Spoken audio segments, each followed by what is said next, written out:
Almost 3 decades ago, in June of 1992, an international environmental treaty against climate change was negotiated and signed by 154 states at the United Nations Conference on Environment and Development in Rio de Janeiro.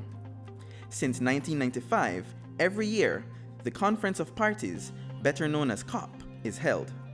It is the most monumental conference on climate change. The Conference of the Parties meets every year to see how countries are living up to their obligations under the Climate Change Convention and what new measures are put in place so that countries can meet their obligations to the climate change. Those obligations are also reflected in the Paris Agreement, a legally binding international treaty on climate change. It was signed by 196 country reps back in 2016 at the 21st Conference of the Parties, who all agreed that their countries will reduce national emissions and adapt to the impacts of climate change. Having adopted the Paris Agreement in Paris in December 2015, when countries then ratified the agreement in the following year, they then turned those INDCs into nationally determined contributions. These NDCs say this is what a country will do to reduce its emissions of greenhouse gases in a certain period, whether it's a 5-year period up to 2025 or a 10-year period into 2030. These are what countries say they will do in these sectors to reduce their emissions of greenhouse gases. And this is what they will do to adapt to climate change, how they will adapt to climate change. And these are the resources that they will put towards those efforts. Although the Caribbean's greenhouse gas emissions are minuscule when compared to the first world countries, it's the small island states that are impacted the most.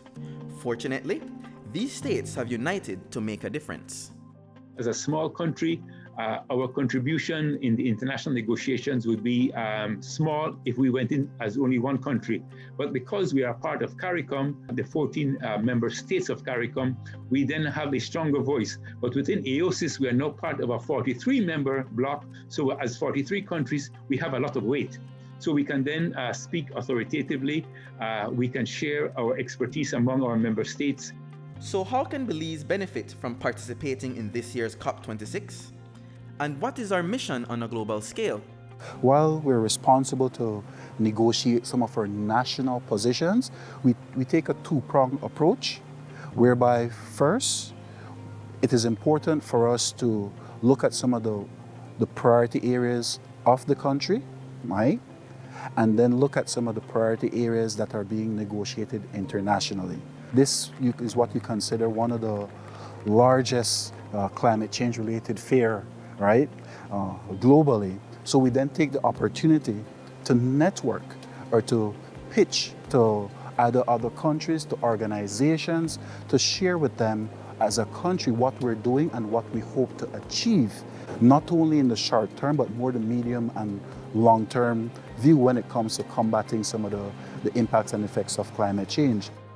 Belize, like the other 42 members of the Alliance of Small Island States, has committed to limit global warming to 1.5 degrees Celsius above pre-industrial levels.